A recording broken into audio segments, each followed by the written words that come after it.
اقرأ باسم ربك الذي خلق. بسم اللہ الرحمن الرحیم. السلام علیکم ورحمۃ اللہ وبرکاتہ. اللہم فقہنا فی الدین، اللہم فقہنا فی الدین، ربی زدنا علما وعملا متقبلا، آمین یا رب العالمین. اللہ تعالیٰ کا کروڑوں احسان اور شکر ہے کہ اللہ تعالیٰ جس نے ہمیں پیدا کیا اور اللہ تعالیٰ نے ہمیں مسلمان بنایا، اور وہی اللہ رب العزت ہر چیز کا تنہا خالق ہے اور اکیلا مالک ہے. اپنی مخلوق میں اللہ تعالیٰ جس کو چاہتا ہے اس کو فضیلت عطا فرماتا ہے. بعض انسانوں کو دوسرے انسان سے اعلیٰ ٹھہرایا اور بعض مقامات کو دوسری جگہوں سے افضل قرار دیا، اور بعض زمانوں اور اوقات کو دوسرے زمانوں اور اوقات پر اللہ تعالیٰ نے فوقیت عطا فرمائی. اسی طرح اللہ مالک نے ماہ ذو الحجہ کے جو ابتدائی 10 دنوں کو سارے سال کے دوسرے دنوں کے مقابلے میں اعلیٰ اور افضل اور بالا تر قرار دیا. اسی کی مناسبت سے آج ہم عشرہ ذو الحجہ کے فضائل اور عشرہ ذو الحجہ کے اعمال کو سمجھیں گے. سب سے پہلے ہم جاتے ہیں عشرہ ذو الحجہ کی فضائل کی طرف، کہ قرآن اور سنت کی روشنی میں کچھ ہمیں دلیلیں ملتی ہیں. جیسے کہ اللہ تعالیٰ نے سورۃ الفجر آیت نمبر 1 اور 2 میں فرمایا، والفجر ولیال عشر، قسم ہے فجر اور 10 راتوں کی. امام بغوی نے بھی لکھا ہے کہ حضرت ابن عباس رضی اللہ تعالیٰ عنہ سے مروی ہے کہ ولیال عشر یعنی 10 دنوں کا جو ذکر ہوا ہے، اس سے مراد ذو الحجہ کی ابتدائی یعنی شروع کے جو 10 دن ہیں وہ ہیں. اور بلا شک و شبہ اللہ تعالیٰ کا ان دنوں کی قسم کھانا اور اس کی شان اور اس عظمت کو کیا ہے دلالت بھی اللہ تعالیٰ یہاں پر کرتا ہے. ان 10 دنوں کے ساتھ حج کے مہینوں کا کیا ہے اختتام ہوتا ہے. اللہ تعالیٰ نے فرمایا ہے سورۃ البقرہ آیت نمبر 197 میں، الحج اشہر معلومات، حج کے مہینے معلوم ہیں. حافظ ابن رجب نے لکھا ہے کہ ذو الحجہ کے 10 دنوں کے فضائل میں سے ایک بات یہ بھی ہے کہ وہ معلوم مہینوں کا آخری حصہ ہیں، اور وہ مہینے حج کے ہیں جن کے بارے میں اللہ تعالیٰ نے فرمایا ہے الحج اشہر معلومات. یعنی وہ کون سے مہینے ہیں معلوم مہینے؟ وہ شوال، ذی القعدہ اور ذی الحجہ کے 10 دن ہیں. تیسری بات یہاں پر یہ ہے کہ اللہ تعالیٰ نے ان 10 دنوں میں اپنے ذکر کرنے کا خصوصی طور پر اللہ تعالیٰ نے ذکر کیا ہے. ارشاد باری ہے، اللہ تعالیٰ نے سورۃ الحج آیت نمبر 28 میں فرمایا، وَاذْكُرَ اسْمَ اللَّهِ فِي أَيَّامٍ معلومات، اور معلوم دنوں میں اللہ کا نام یاد کریں. امام بخاری نے ذکر کیا ہے کہ حضرت ابن عباس رضی اللہ تعالیٰ عنہ نے بیان کیا ہے کہ ان 10 معلوم دنوں سے مراد عشرہ ذو الحجہ کے 10 دن ہیں. صحیح بخاری کتاب العیدین میں اس کا ذکر ہوا ہے. اور ایک یہ ہے کہ ذکر الہی تو ہر روز بندوں پر لازم ہے. ایسا نہیں ہے کہ خالی ان 10 دنوں میں ہی ہمیں اللہ تعالیٰ کی عبادت کرنی چاہیے، بلکہ اللہ تعالیٰ کا ذکر تو ہمیں ہر بندوں کو ہر حال میں کرنا ہے. لیکن اللہ تعالیٰ کا اپنی یاد کے لیے کچھ دنوں کو خصوصی طور پر ذکر کرنا، اور یقیناً ان دنوں کی جو اونچائی ہے، اس کی جو عظمت ہے، اس کی جو رفعت ہے، اس کو یہاں پر بیان کرتا ہے. چوتھی بات یہاں پر یہ ہے کہ ان 10 دنوں میں کیا جانے والا اچھا کام اللہ تعالیٰ کو سال کے باقی دنوں کے کیے ہوئے نیک اعمال سے زیادہ پیارا ہے. حضرت ائمہ ابو داؤد، ترمذی، ابن ماجہ نے اور حضرت ابن عباس رضی اللہ تعالیٰ عنہ سے روایت کیا ہے کہ انہوں نے کہا کہ رسول صلی اللہ علیہ وسلم نے فرمایا، کسی بھی دن کیا ہوا اچھا کام اللہ تعالیٰ کو ان 10 دنوں میں کیے جانے والے نیک عمل سے زیادہ پیارا نہیں ہے. سنن ابی داؤد کتاب الصیام اور ترمذی ابواب الصیام میں اس کا بیان ہوا ہے. تو انہوں نے عرض کیا، یا رسول اللہ، دوسرے دنوں میں کیا ہوا جہاد فی سبیل اللہ بھی نہیں؟ تو آپ صلی اللہ علیہ وسلم نے فرمایا، دوسرے دنوں میں کیا ہوا جہاد فی سبیل اللہ بھی نہیں. پھر حضرت صلی اللہ علیہ وسلم نے فرمایا کہ ہاں، اگر وہ شخص جو اپنی مال کے ساتھ راہ جہاد میں نکلے اور کچھ واپس لے کر نہ آئے، یعنی اپنی جان اور مال اسی راہ میں قربان کر دے. حافظ ابن رجب نے اس کی شرح میں یہ بھی لکھا ہے کہ جب 10 دنوں میں کیا ہوا اچھا کام بارگاہ الہی میں سال کے باقی سارے دنوں میں کیے ہوئے نیک اعمال سے زیادہ فضیلت والا اور محبوب ہے، تو ان دنوں کی کم درجے کی نیکی دوسرے دنوں کی بلند درجے والی نیکی سے افضل ہوگی۔ اسی لیے حضرت صحابہ کرام رضی اللہ تعالی عنہم نے دریافت کیا ہے کہ کیا سال کے بقیہ دنوں میں کیا ہوا جہاد بھی رب العالمین میں ان دنوں کے عمل سے زیادہ عظمت والا اور عزیز نہیں ہے؟ تو آپ صلی اللہ علیہ وسلم نے جواب میں فرمایا نہیں۔ اور حافظ ابن حجر نے عشرہ ذوالحجہ کی فضیلت کا جو سبب بیان کرتے ہوئے بھی لکھا ہے کہ عشرہ ذوالحجہ کی جو امتیازی اس کی شان کا جو سبب یہ معلوم ہوتا ہے کہ ان دنوں میں بنیادی عبادات جو کہ نماز، روزہ، صدقہ اور حج ہیں سب اکٹھی ہو جاتی ہیں، یعنی ایک جگہ جمع ہو جاتی ہیں اور ان کے علاوہ کسی اور دن میں جمع نہیں ہوتی۔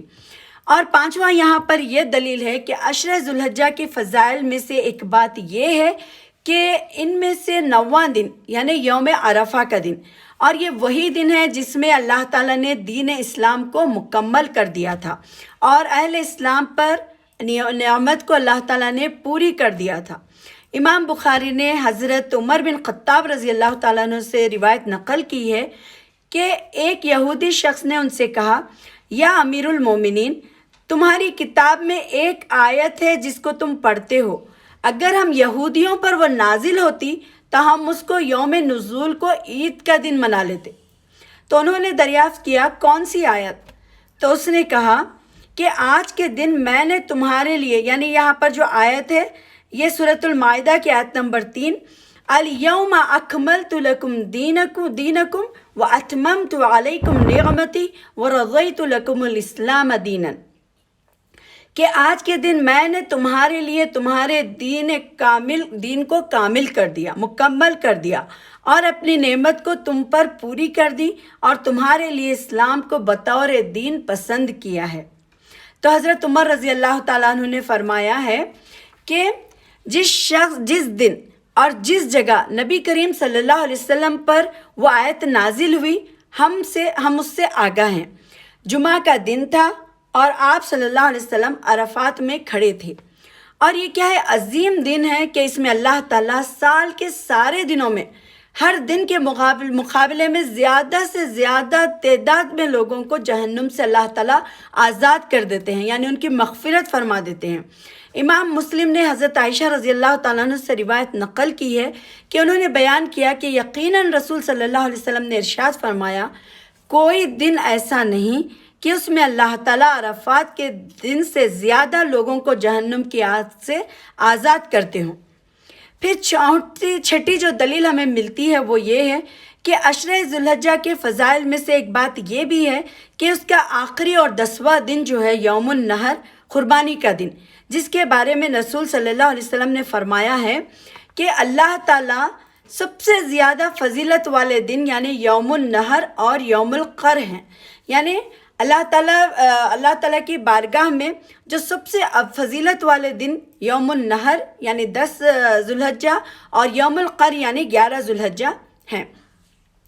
اب ہم اسی کے ساتھ چلتے ہیں عشرہ ذوالحجہ کے اعمال کی طرف۔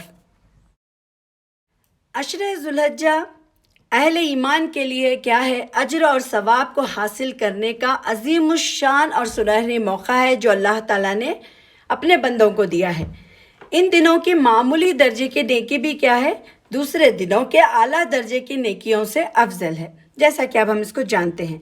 اور پھر حضرت سعید بن جبیر کے متعلق نقل کیا ہے کہ جب عشرہ ذوالحجہ داخل ہو جاتا تو سعید بن جبیر رحمۃ اللہ علیہ اپنی استطاعت کے حد تک شدید عبادت میں کوشش کرتے، یعنی اللہ تعالیٰ کی بہت زیادہ سے زیادہ وہ عبادت کرتے تھے۔ ان ایام میں کچھ اعمال کرنے کا احادیث شریفہ میں بھی کیا ہے خاص طور پر ذکر کیا گیا ہے، اب ہم ان کو جاننے کی کوشش کریں گے۔ سب سے پہلے ہے کثرت سے تحلیل، تکبیر اور تحمید کہنا، یعنی امام احمد نے حضرت عبداللہ بن عمر رضی اللہ تعالیٰ عنہ سے روایت نقل کیا ہے کہ نبی صلی اللہ علیہ وسلم نے فرمایا، کوئی دن بارگاہ الہی میں ان 10 دنوں سے زیادہ عظمت والا نہیں ہے، اور نہ ہی اس دن کا اچھا عمل اللہ تعالیٰ کو ان 10 دنوں کے عمل سے زیادہ محبوب ہے۔ تو پس تم ان دنوں میں کثرت سے لا الہ الا اللہ، اللہ اکبر اور الحمدللہ کہو۔ پھر سلف صالحین نے بھی اس بات کی بہت اہتمام کیا کرتے تھے۔ وہ امام بخاری نے بھی بیان کیا ہے کہ ان 10 دنوں میں ابن عمر اور ابو ہریرہ رضی اللہ تعالیٰ عنہ تکبیر پکارتے ہوئے بازار نکلتے، اور لوگ بھی ان کے ساتھ تکبیر کہنا شروع کر دیتے، یعنی وہ بازار میں جا کر زور زور سے تکبیریں کہتے تھے، تو ان کو سننے کے بعد لوگ بھی ان کے ساتھ تکبیریں بلند کرتے تھے۔ تو ہم کو بھی یہ ہے کہ ہم جہاں پر بیٹھتے ہیں، ہم جہاں پر اٹھتے ہیں، ہم اللہ تعالیٰ کے اس ذکر کو بلند کرتے جانا ہے، تاکہ جو لوگ بھول گئے ہیں یا پھر جس کو یاد نہیں ہے، جس کو معلوم نہیں ہے، وہ بھی ہماری تکبیرات میں شریک ہو جائیں۔ پھر اس کے بعد یہ ہے کہ محمد بن علی رحمۃ اللہ علیہ نے بھی نماز کے بعد تکبیر کہتے تھے، یعنی وہ بھی کیا ہے، نماز کے بعد تکبیروں کو کہا کرتے تھے۔ پھر حضرت صلی اللہ علیہ وسلم نے یوم عرفہ کے بارے میں فرمایا کہ یوم عرفہ 9 ذی الحجہ کے روزے کے متعلق سوال کیا گیا، تو آپ صلی اللہ علیہ وسلم نے فرمایا یہ گزشتہ اور آئندہ سال کے گناہ دور کر دیتا ہے، یعنی یہ ہمارے گناہ ایک سال کے جو ہوتے ہیں وہ معاف کر دیتے ہیں۔ رسول صلی اللہ علیہ وسلم نے خود بھی ان دن روزہ رکھا کرتے تھے، یعنی جب نبی صلی اللہ علیہ وسلم حج پر نہیں گئے تو اس سے پہلے نبی صلی اللہ علیہ وسلم کیا کرتے تھے، ان دنوں میں روزہ رکھا کرتے تھے۔ امام ابو داؤد، امام نسائی نے نبی کریم صلی اللہ علیہ وسلم کی ایک زوجہ محترمہ جو ان کی وائف تھی، ان سے روایت نقل کیا ہے کہ انہوں نے کہا کہ رسول صلی اللہ علیہ وسلم 9 ذی الحجہ یعنی 9 ذی الحجہ اور یوم عاشورہ یعنی 10 محرم اور ہر ماہ میں سے 3 دن روزہ رکھا کرتے تھے۔ تو نبی صلی اللہ علیہ وسلم حجۃ الوداع کے موقع پر میدان عرفات میں اس دن کا روزہ نہیں رکھا۔ امام بخاری نے حضرت ام فضل بنت حارث رضی اللہ تعالیٰ عنہ سے روایت نقل کیا ہے کہ کچھ لوگوں نے ان کے سامنے عرفہ کے دن نبی صلی اللہ علیہ وسلم کے بارے میں اختلاف کیا تھا۔ وہ اختلاف کیا تھا کہ کچھ نے کہا کہ وہ روزے سے ہیں اور کچھ نے کہا کہ وہ روزے سے نہیں ہیں۔ تو پس میں نے آپ صلی اللہ علیہ وسلم کی خدمت میں دودھ پیش کیا، تو آپ صلی اللہ علیہ وسلم اپنے اونٹ پر بیٹھے تھے اور آپ نے اس کو پی لیا۔ تو یہ تھے فضیلتیں جو بیان ہوئی ہیں۔ اور اس کے بعد یہ ہے کہ اور ایک جگہ حضرت ابن عمر رضی اللہ تعالیٰ عنہ سے سوال کیا گیا، تو انہوں نے فرمایا کہ میں نے نبی کریم صلی اللہ علیہ وسلم کے ساتھ حج کیا اور آپ نے اس دن کا روزہ نہیں رکھا۔ پھر ابو بکر صدیق رضی اللہ تعالیٰ عنہ کے ساتھ بھی میں نے حج کیا تو انہوں نے بھی روزہ نہیں رکھا۔ عمر رضی اللہ تعالیٰ عنہ کے ساتھ بھی حج کیا لیکن انہوں نے بھی روزہ نہیں رکھا۔ پھر حضرت عثمان رضی اللہ تعالیٰ عنہ کے ساتھ بھی حج کیا، انہوں نے بھی روزہ نہیں رکھا، اور میں نے بھی حج کے موقع پر یہ روزہ نہیں رکھتا تھا اور اس کے رکھنے کا حکم بھی نہیں دیکھتا۔ تو یہاں پر تھی یہ۔ اور تیسری بات یہاں پر یہ ہے کہ 10 ذی الحجہ کو قربانی کا دن ہے۔ ذی الحجہ کے آخری 10 دن کا نام یوم النحر یعنی قربانی کا دن ہے۔ اس دن قربانی کرنا بہت بڑے اجر اور ثواب والا عمل ہے۔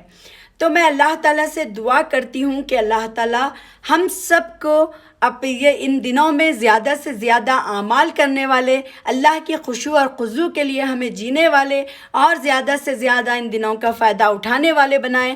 آمین۔ وآخر دعوانا الحمدللہ رب العالمین۔ السلام علیکم ورحمۃ اللہ وبرکاتہ۔ سبحانک اللہم وبحمدک، نشہد ان لا الہ الا انت، نستغفرک ونتوب الیک۔ میرا جینا میرا مرنا الہی تیری خاطر ہو۔